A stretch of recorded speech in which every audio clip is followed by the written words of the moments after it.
В Чебоксарах открылся гастрольный фестиваль «Карусель сказок». Вот уже 10-й год его проводит Чувашский театр кукол. На этот раз первыми на чебоксарской сцене вместе с нашими артистами выступили кукольники из Сочи и Москвы. Наталья Егорова о том, чем они удивляли зрителей. Открывается чемоданчик и начинаются чудеса. Впервые в Чебоксарах артисты сочинского театра кукол «Саквояж». Они привезли необычное представление «Кукольный цирк». Жанр этот не новый, зародился еще в средние века, но он считается одним из самых сложных. Трюковые марионетки, которые каждая из них делает какой-либо трюк. Веселый, может быть, такой какой-то метафоричный, интересный. Вот клоун, например, у нас теряет голову от любви в прямом смысле этого слова.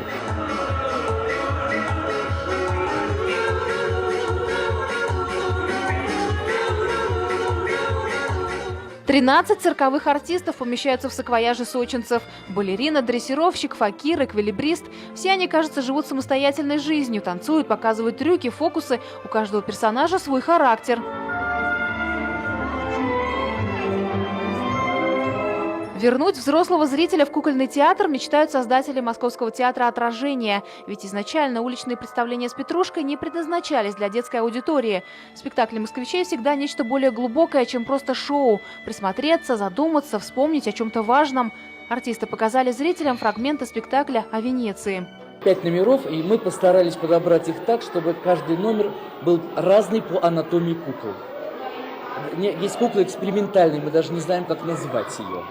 Поскольку вместе вмещена и марионетка, и тростевая. Артисты, кстати, выступают не только на сцене, но и на выездных площадках, в том числе в образовательных учреждениях. В рамках фестиваля и наша труппа отправится на гастроли в другие города страны. Такой традиции уже 10 лет. К нам приезжали много коллективов из разных регионов России и стран ближнего зарубежья. Конечно, это всегда вызывает интерес у зрителей.